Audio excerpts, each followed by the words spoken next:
All right, moving on to our debate. 18 Hindus have been charged with sedition over the hoisting of a saffron flag, exposing the selective targeting of minorities in the country of Bangladesh, about which even former US President Donald Trump has spoken.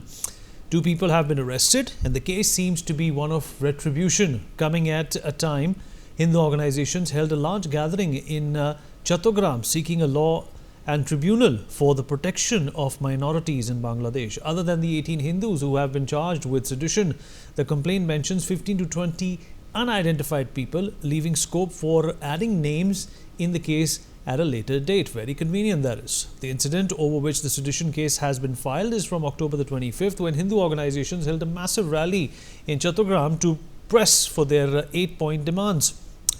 The 8-point demands include forming a tribunal to prosecute those who oppress minorities, bringing a law on minority protection, and establishing a ministry for minorities. And Chinmay Krishna Das, leader of the Bangladesh ISKCON and one of 18 Hindus that have been slapped with sedition, has responded to the charges.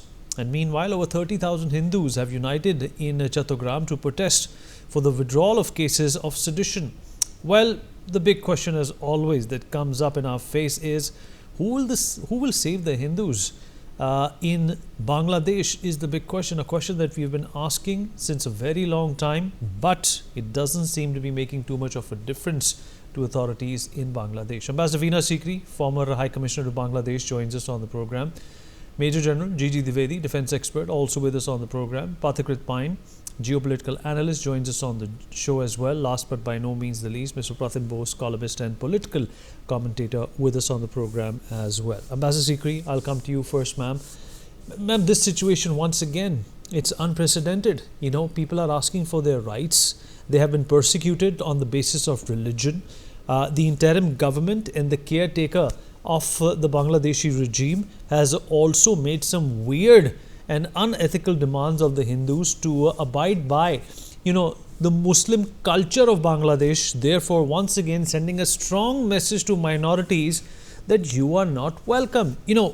We've just disengaged with China, and we have sent a message to a country like Pakistan that, we are not going to take anything lying down. But Bangladesh and its problems seem to be getting bigger and bigger by the day. Do you think we should intervene now before it's too late for the Hindu in Bangladesh? Ambassador Sikri?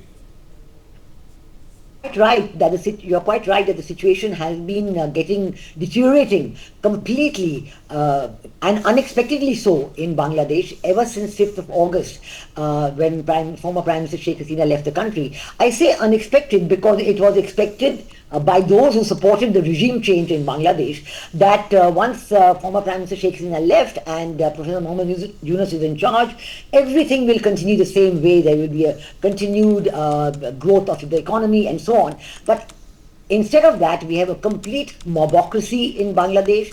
We have a complete anarchy in Bangladesh. It doesn't seem that there's anybody in control. Certainly, Professor Mohammad Yunus does not seem to be in control of the situation because things are happening for which he has no explanation, no answer, not even a statement. Right from the 5th of August, the attacks on the Hindus started, and on the minorities, including the Christians and the Buddhists and others. And we know that it was terrible. There were burnings of the home, lootings, killings, rapes, abductions. We took it up very seriously with the Bangladeshis. It became an international issue. And of course, at that time, Professor Mohammad Yunus responded. He spoke to our Prime Minister.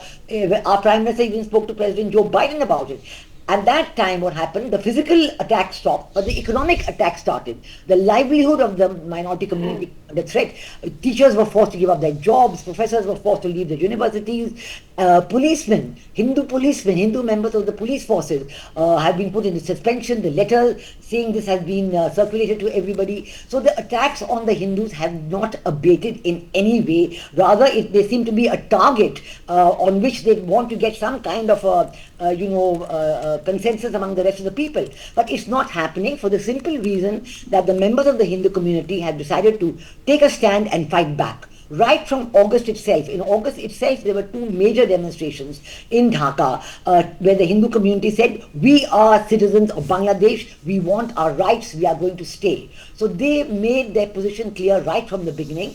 And now we've seen that in Chattogram yesterday, 30,000 Hindus came out on the streets with their banners and saying, why are we being charged with sedition? They were carrying the flag of Bangladesh. If there are any other flags, there are so many demonstrations where people carry flags of their own individual organizations, and to say that this is going to suddenly be a cause for sedition is absolutely uncalled for, and there's absolutely no reason for it. So again, the members of the Hindu community are demanding their rights, and they're saying that they will not allow this kind of pressurization, this kind of unjust treatment of the Hindu minorities to continue. I can see that gradually in the newspapers of Bangladesh, there is a growing feeling that why is the government of Professor Mohammed Yunus doing this? Why is he doing it? In fact, more and more what is coming out in Bangladesh media is that the present government under Professor Mohammed Yunus is more and more doing exactly what they were blaming former Prime Minister Sheikh Hasina of doing.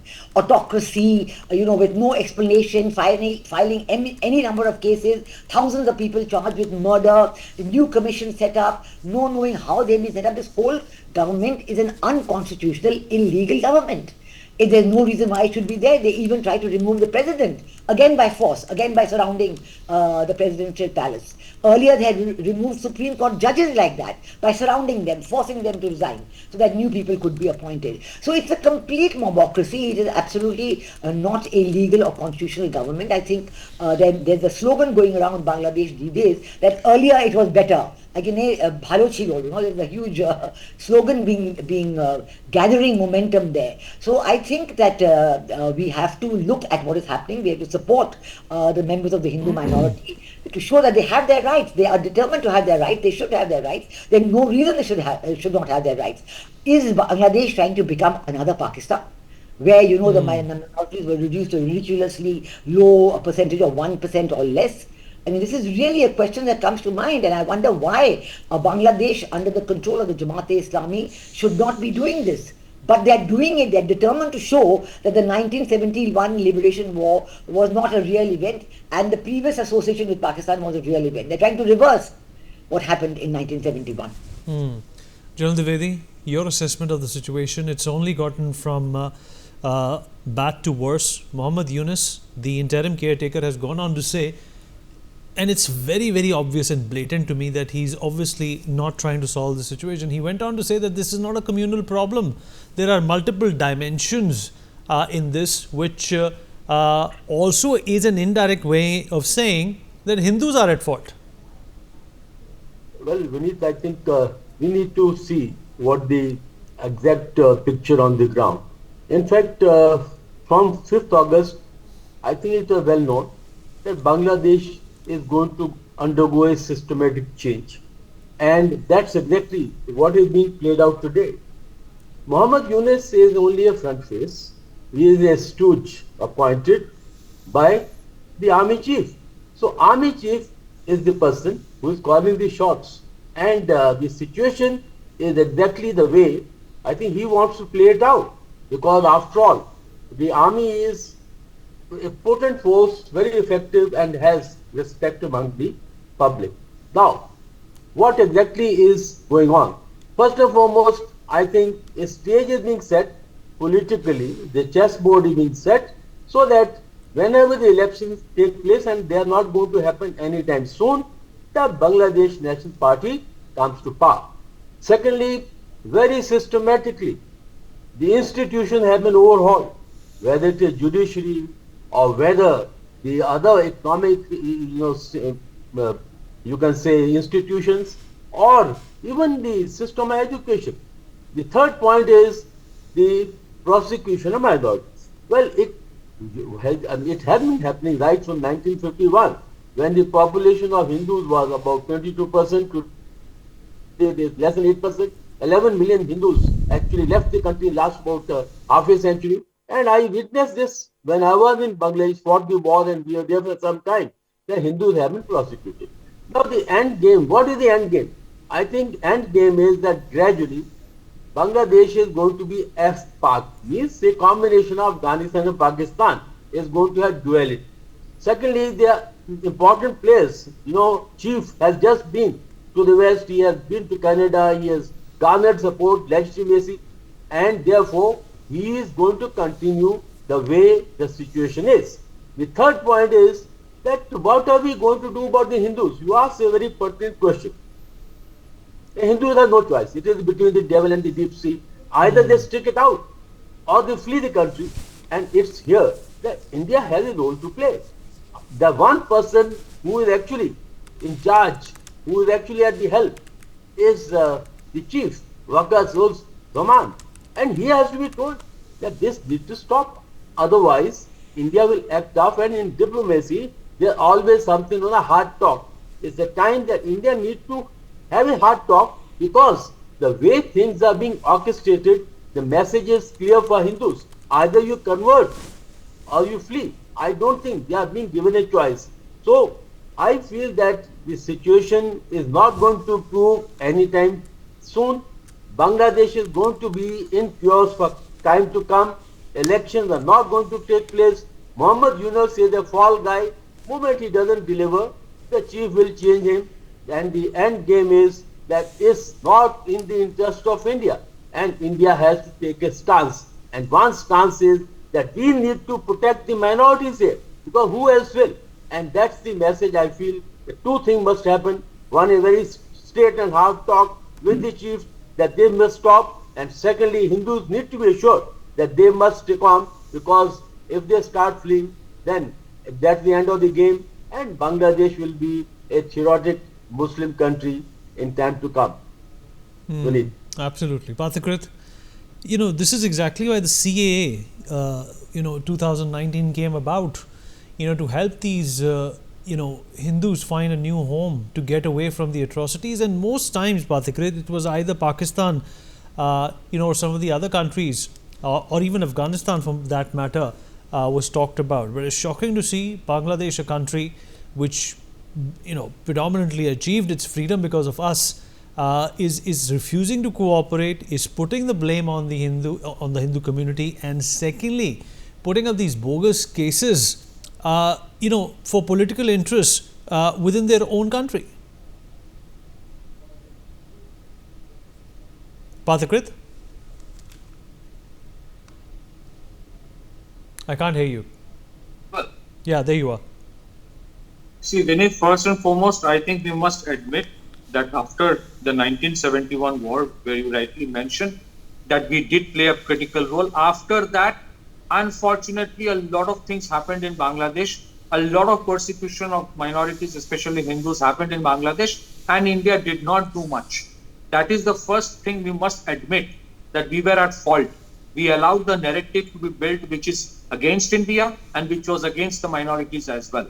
Number two, we must come out of the illusion that every person who gets a Nobel Peace Prize or a Nobel Prize for other cause is a secular person. Yunus is not. And we must also understand that a lot of stooges also get Nobel Prize. And I'm saying it on. So Yunus need not be a secular person, need not be the best person. He was meant to do a task. The reason why you see these treason cases happening, the modus operandi for a long period of time was this: you create a situation for the minorities in such a manner that either they convert or they're forced to leave the country and go to India or somewhere else. Today there's a pushback happening for the first time because they have been persecuted so much that there is nothing much left to be done. So ISKCON is actually playing a role in terms of galvanizing the minorities, especially the Hindus. That is why the alarm bells are ringing. So I think since Yunus came to power, I think he was banking on the perception or presumption that if there is pressure from India, the Biden administration will take care of it. Today, after Trump's statement, I think there's a little bit of jitter within Bangladesh because there is a possibility that Trump may win, and how it would shape up after that. So far as Bangladesh policy is concerned, well, we have to see. But what Trump mentioned is actually an outlier. Why it is an outlier? Because be it the Republicans or the Democrats nobody in the last 30, 40 years ever bothered about minorities if the minorities are, or the persecuted people are not Muslims. This is a reality. In Pakistan, persecution of Hindus was never an issue for United States when it kept on arming Pakistan. When it comes to somewhere else, it was never an issue if the persecuted people are from any other religion, till the time it served the American purpose. So I'm not surprised. But in case of Bangladesh, they not only orchestrated this regime change, but they created a chaos, and probably for the purpose that it creates the same problem that India had before the 1971 Liberation War. So yes, Bangladesh is in a crisis, and the crisis is only going to deepen if they falter in terms of economy and other things. Yunus may just run away. Okay, but that will not solve our purpose. It will create such a chaos. It will lead to radicalization.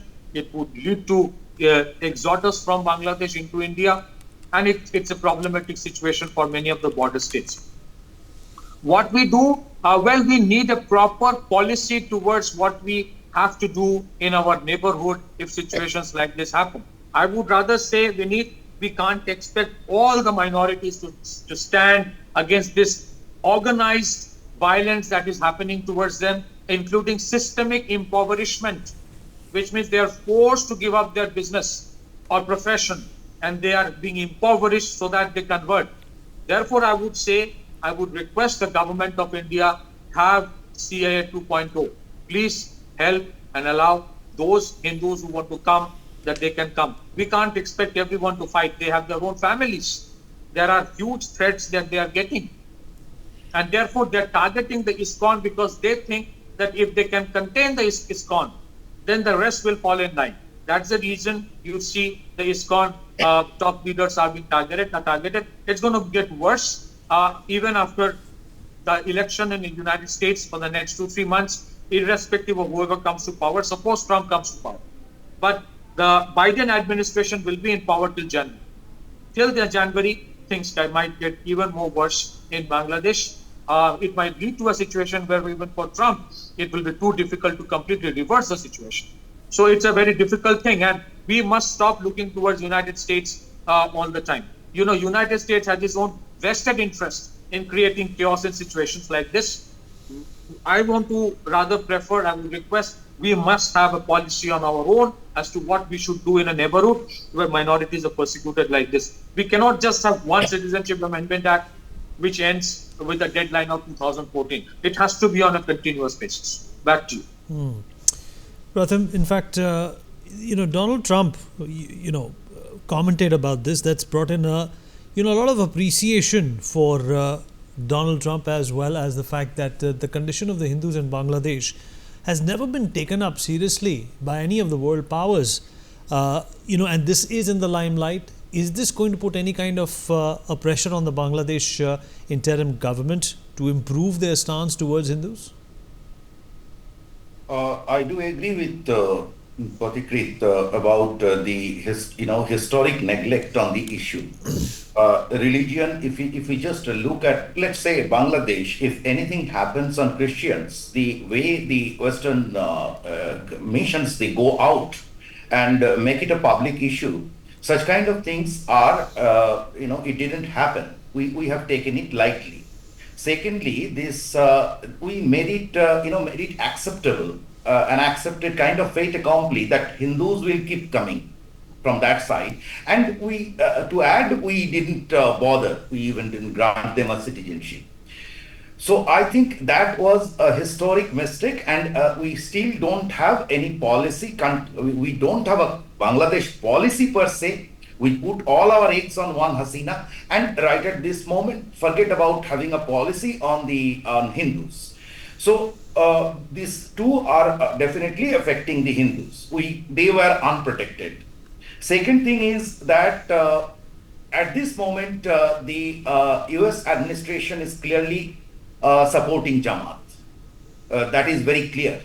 If we just see on day one, when the army chief was holding the press conference, the meeting of the political parties, The first name he mentioned was Jamaat-e-Islami, and though Jamaat-e-Islami at that point of time was not a legal entity to join that meeting. So, and thereafter, if we just see the sequence of events, Jamaat is taking control, and they want to replace there is an effort to replace both BNP, Jatiya Party, and Awami League, the existing forces, and create new political forces. It is good. Yunus is a front man. He is just nobody in this. He is just executing things as he is probably asked to by different things, and he expects to be in that chair. But there is little doubt that the situation will deteriorate, and what happens in US it may have a bearing. But right at this moment, situation will deteriorate. India has to have a kind of a India's hard power is required to play. By hard power, I am not necessarily meaning the army and etc. But I also economic power is also very hard power, and but right at this moment, I think what is fueling things there is that US is also on what many believe is a proxy war through Canada. So that is, I mean, the mention of Amit Shah and kind of stuff is really something of another level.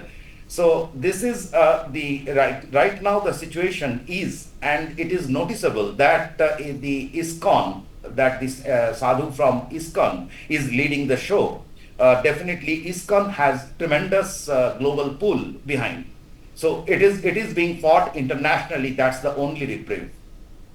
All right, Pratim, appreciate you joining us, and also would like to thank all our guests who joined us for this important discussion about Hindus and their plight in Bangladesh. For more such videos, subscribe to the NewsX YouTube channel, hit the bell icon.